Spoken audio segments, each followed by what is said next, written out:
Okay, so I'm back. Sorry, I had no sound there. I did not realize that. I did not do a sound check, but I can see my audio input now, so I'm pretty sure it's working. But let me just be sure about this and check my status here, YouTube control panel. I should have all this done before I go on air, but hey guys, I'm extremely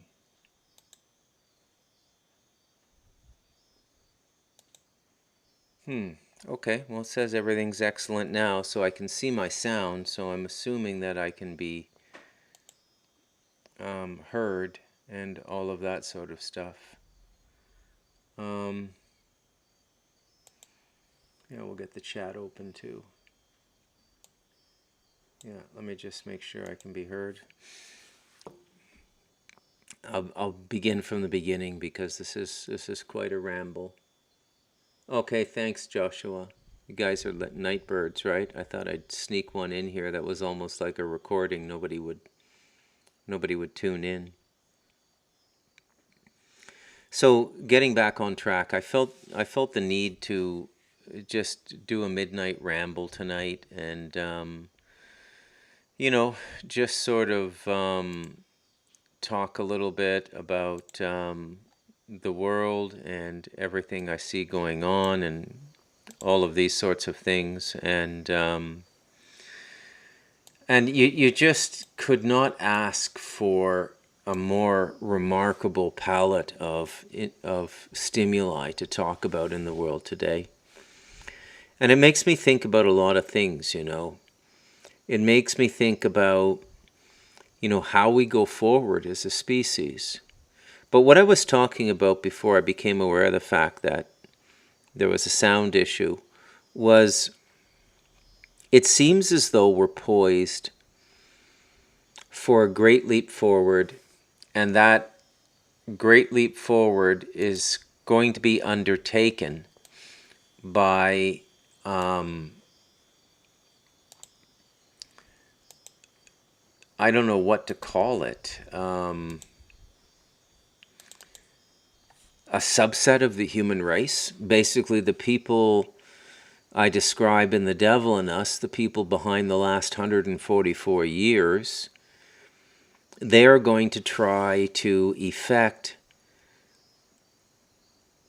the implementation of an evolutionary event, or the orchestration of an evolutionary event, which is a fancy way of saying mass death for the people that they don't deem to make the cut for the next phase of human existence. Okay?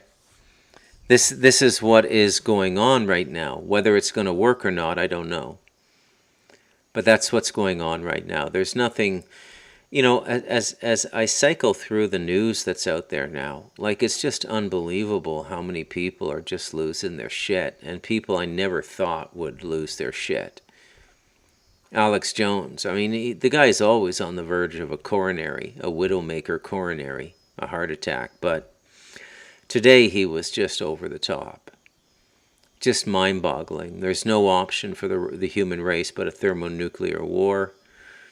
The you know, the whatchamacallit, the Iranians are going to provoke it. The Antichrist is here, so he's going all biblical now. And I mean, I think Alex is thinks way beyond that. But Alex has always had the common touch, right? He's always been about reaching out to the common person and trying to get big ideas across to them, which are basically that, you know, people are trying to exterminate you, which I think is an important idea to get across. And I think it's also true, right? There's no doubt in my mind. So I'm not berating the guy. It's just his style is just, I don't know how to describe it, man. It's just like a little bit too much. Let me see if I can get some of this here and show you what I'm talking about.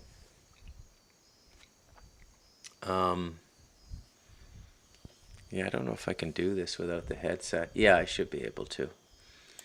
But,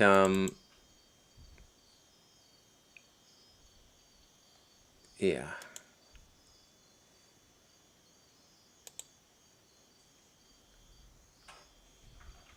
Jesus Christ is King! Yeah, we'll do that in a minute when I get the headset going, because it's just, you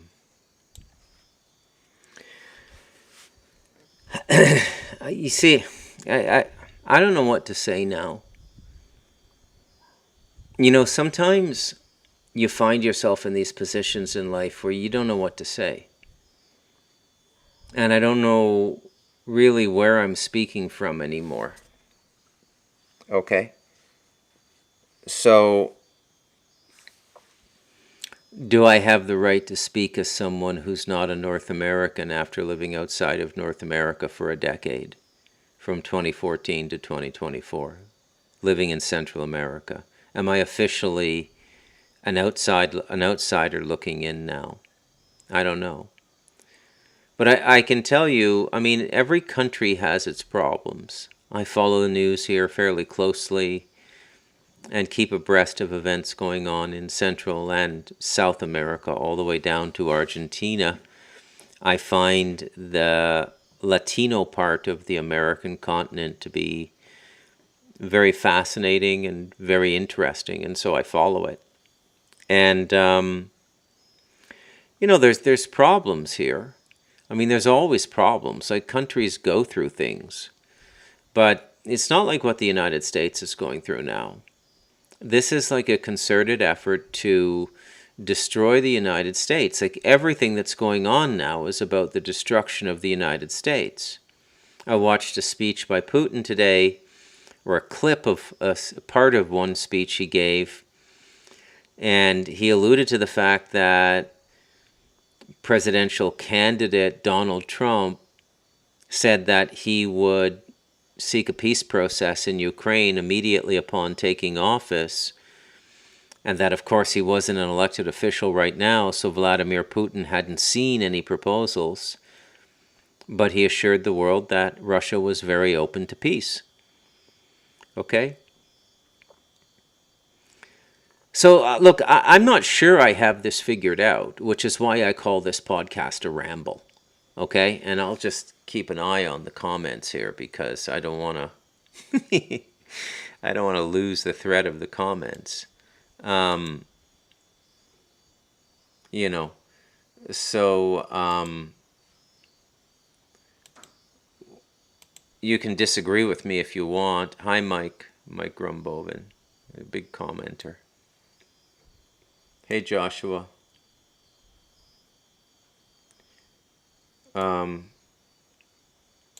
Yeah.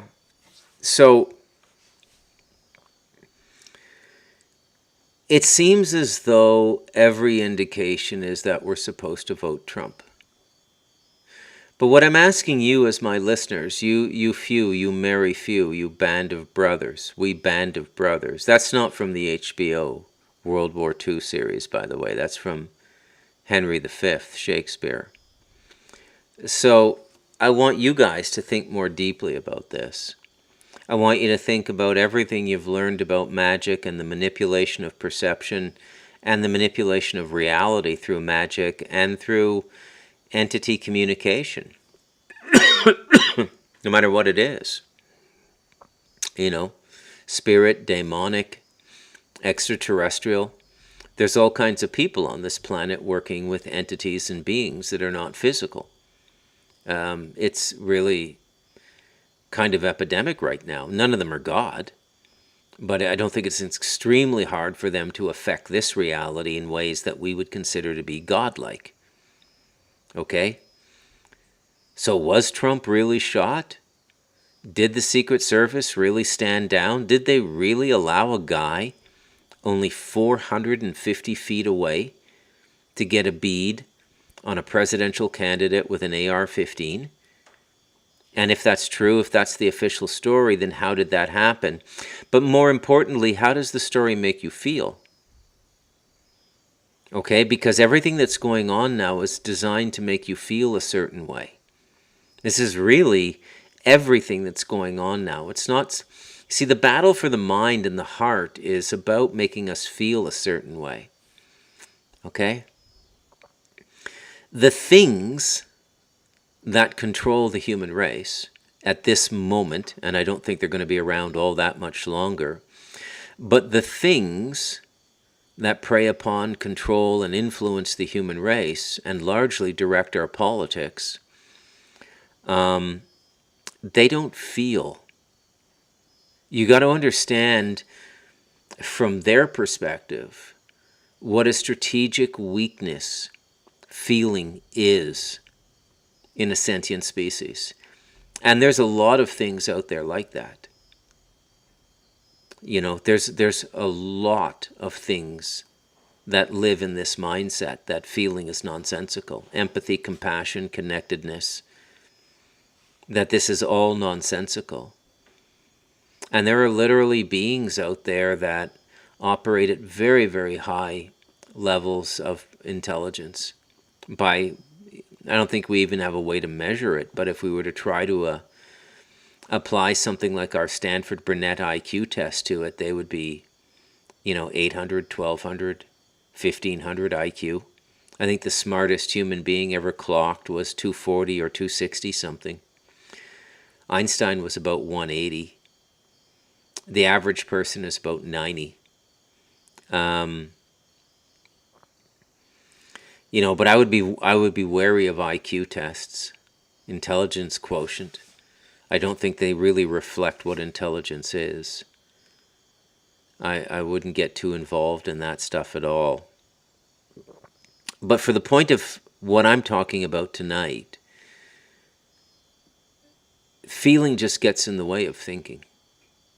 So if you choose thinking over feeling, eventually you're going to kill all feeling. And this is the crossroads that the human race is at now. What is it about our ability to feel that may or may not give us an advantage against the enemies that we face? There has to be an advantage because everything in reality is balanced out. Okay? You're never, believe it or not, you're never put into a circumstance in the creative process that you cannot win and survive. You can be set up, but that won't be the divine creative process. That will be human beings, probably. The divine creative process as a life unfolds, unless it's your time and you're going to die, and it's prescribed, it's in your fate line.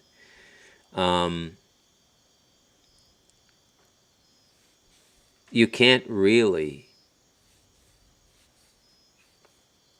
be taken out. I don't even know what I'm talking about anymore. I've lost my thread here. And no, I'm not fasting anymore. I ate today. So I did 9 days in this run, and then I did 5 days a week and a half before.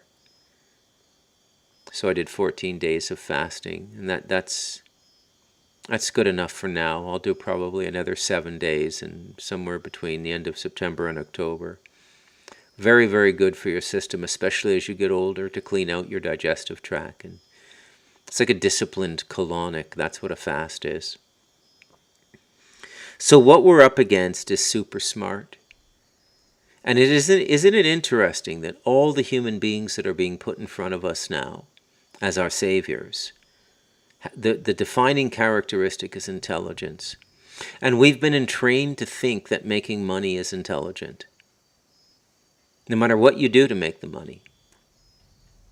Hedge fund, duplicitous real estate deals, insider trading, hedge fund management, corporate rating.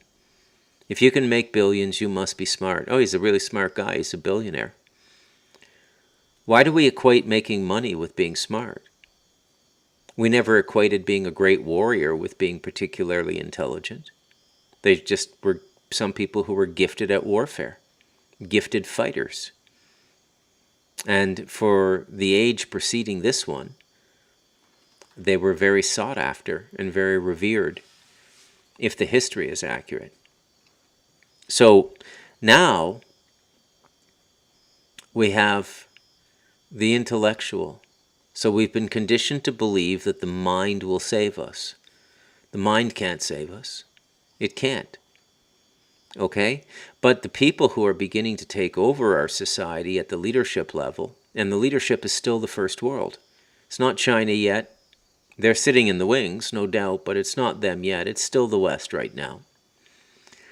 And the voices in our culture and the people leading things are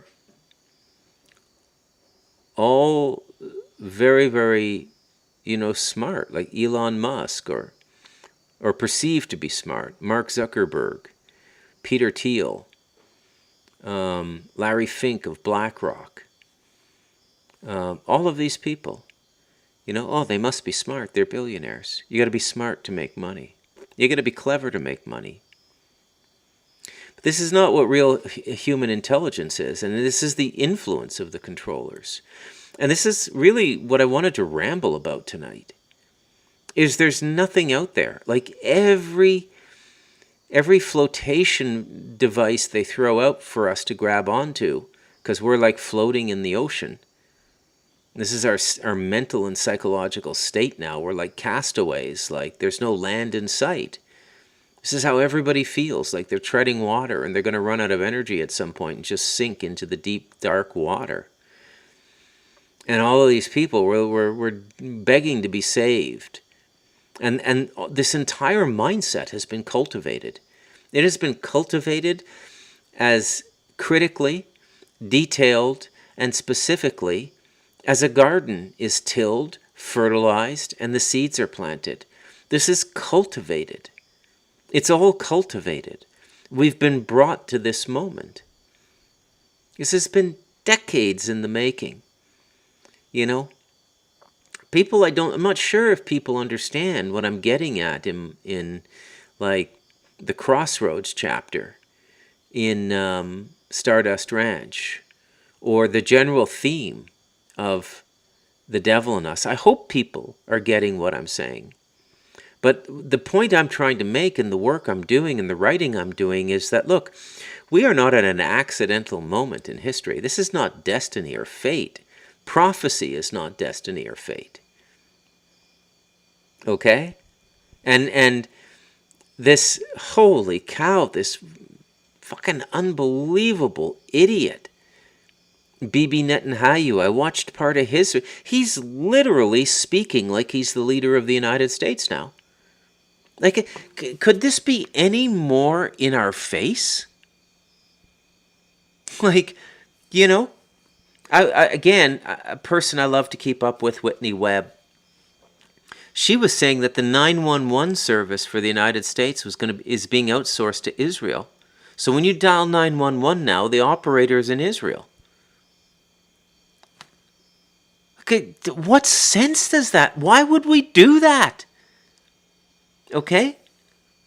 Why is so much of the security infrastructure and apparatus critical to the United States now controlled by Israel? How did this happen? And what does it portend? And the Jews would definitely fit into that category of people who think a lot and feel little. Not great at the feeling department, the Jews. Not great at all. Okay? And this is what happens to people who become too mental. And we live in a very mental society now. People say, well, what's going on in the first world? Oh, it's feminism. That's an aspect of it. It's sexual infidelity in males. I'm not blaming it all on females. Men are addicted to porn. Can't stay committed to a woman. They got to hook up all the time now. My God, man, I know men now in their 40s, like 20 years younger than me, or in their late 30s. I mean, some of these guys have slept with like 500, 1,000 women. I had no idea such a thing was possible for anyone like other than King Solomon or a fucking emperor or Gene Simmons of Kiss. Now it's a thing. Okay? What happened to us? We lost our narrative. People don't understand the importance of story. A culture, a family, everything has to have a story to stay together. It has to have a beginning, a middle, and everybody in the family has to be co-writing the next chapter. Everybody in the culture has to be co-writing the next chapter cooperatively for them to feel like a society. There's a lot of places in the world that still have this. I think Japan still has it. Costa Rica has it big time. Although it's going through a very testy period with narco-traffickers now. It's testing the soul of this country the way the soul of Colombia was tested in the late 80s and early 90s with the Medellin cartel and Pablo Escobar and the Cali cartel and all the violence. And, you know, Colombia's kind of a mess at all times, right? You got the longest standing civil war in the world, the FARC communist guerrillas in the mountains and nationalist militias that are private and funded by the CIA going into the jungle to kill the FARCs. And it's just a shit show. And then all the narco traffickers in there on top of that.